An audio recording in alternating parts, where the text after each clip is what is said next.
Ada sebuah peristiwa menarik dalam minggu ini, yaitu dimatikannya pipa gas Nord Stream 1. Dalam setahun memang, biasanya pipa gas Nord Stream 1 ini diperbaiki. Pipa gas sepanjang 1222 km di bawah Laut Baltik ini memanjang dari wilayah Vyborg dari barat laut Rusia ke Greifswald di Jerman. Adalah pipa gas bawah laut terpanjang dan terbesar, kapasitasnya 55 bilion kubik meter per tahunnya. Biasanya diperbaiki memakan waktu 2 minggu. Paling lama. Pipa yang berusia 12 tahun tersebut memerlukan maintenance perawatan, dan perawatannya menggunakan beberapa mesin yang didatangkan dari Kanada, seperti mesin turbin. Kalau mesin ini tidak didatangkan, maka perawatan menjadi tertunda yang bisa mengakibatkan shutdown atau matinya pengiriman gas dari Rusia ke Jerman dan Eropa Barat secara permanen. Minggu lalu, Nord Stream dimatikan oleh Putin untuk pemeliharaan, dan nanti rencananya tanggal 21 Juli akan dinyalakan kembali. Tetapi kali ini, Jerman tidak percaya. Jerman menuduh Rusia akan mematikan aliran gas ini ke Jerman secara jangka panjang, bahkan bisa selama perang di Ukraina, di mana gas Rusia yang menghidupkan pendingin ruangan di masa musim panas yang sangat ekstrim kali ini untuk pendingin kebutuhan listrik, kantor niaga, rumah tangga, serta manufaktur menjadi terancam kalau Rusia mematikannya secara permanen. Untuk hal itu, Kanada harus melanggar embargo untuk menolong Eropa. Kanada harus tetap mengirimkan turbinnya. Kalau tidak, maka aliran gas akan benar-benar ditutup oleh Rusia. Ini hal yang penting dan harus diputuskan segera. Rusia melakukan tekanan diplomasi. Beranikah Kanada melanggar embargo atau tetap menjalankan sanksi ekonomi, tidak mengirimkan turbin tersebut ke Rusia? Lalu apa yang Kanada lakukan?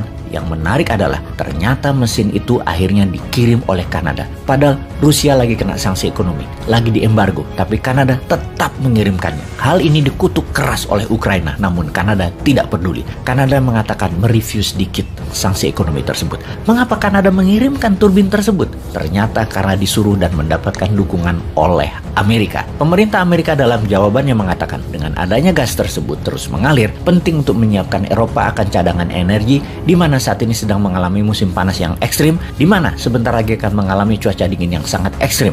Maka Kanada harus mengirimkan turbin tersebut. Dan bagi pengamat militer, dalam situasi ini, Rusia adalah pemenangnya. Menang dalam diplomasi perang kekuatan ekonomi tadi menjadi alat tawar, bukan menjadi alat dagang. Gas menjadi alat diplomasi, alat tawar, dan alat tekan. Rusia menang jauh. Bahasa militernya, Rusia is weaponized energy. Rusia pakai energi sebagai senjata. Eropa dan Amerika demi mendapatkan keamanan energi melanggar sanksi ekonominya sendiri. Amerika dan sekutu Eropa memang munafik, berstandar ganda. Beda bicara, beda kelakuan. Ternyata Jerman dan sekutu Amerika takut kehilangan kekuatan ekonomi yang bisa menumbangkan posisi mereka di pemerintahan. Takut hilang jabatan dan takut rakyatnya kelaparan, mereka main aman. Tidak berani juga ditantang Rusia. Sekali lagi, Rusia menang banyak. Bayangkan harga BBM di Eropa, khususnya di Jerman, sudah naik bukan hanya 10-20%, tetapi naik 4 kali lipat dibanding tahun lalu. Naik 400%. Kalau Nord Stream ditutup, harga BBM naik 2 kali lipat lagi bisa-bisa. Jadi, daripada beresiko, apa yang dilakukan Jerman? Tetap beli gas Rusia, tetap memenuhi stok gas yang saat ini tinggal 60%. Dinaikkan cadangannya ke 90% sebelum masuk musim dingin bulan Oktober yang diduga akan sangat dingin tahun ini. Di mana Rusia tahu sekali rencana penyetokan tadi. Jadi ditahan dengan Nord Stream gas, dimatikan dengan alasan perbaikan dan bisa diperpanjang agar cadangan gas Jerman turun terus. Baru melakukan tawar-menawar lagi. Putin pinter dagang dan pinter memonetize kekuatannya sehingga bulan lalu dia mendapatkan ekstra 6,9 bilion dolar dan bulan ini diperkirakan dapat ekstra lagi 8 bilion dolar lebih dari deal gas. Adakah cara bagi Eropa untuk tidak terjebak dengan gas Rusia? Untuk sementara waktu, tidak bisa. Eropa tidak punya pilihan lain. Mempivot energinya tidak cepat. Musim dingin di depan mata.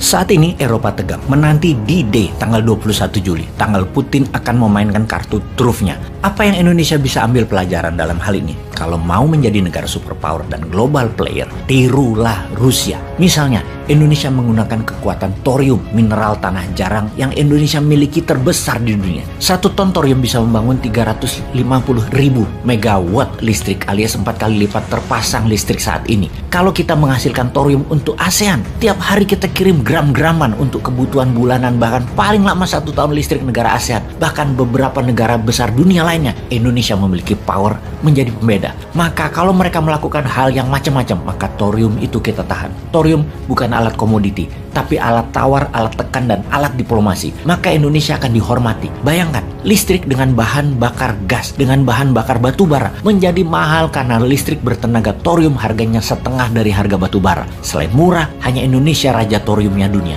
Bagai gas Eropa, Rusia raja 40%-nya. Sungguh, ngimpi deh punya pemimpin yang bisa menjadikan Indonesia seperti Rusia. Siapa ya orangnya? Tapi pastinya bukan Opung ya. Di Dinaran, setiap rupiahmu bernilai emas. Jadi, download Dinaran sekarang juga.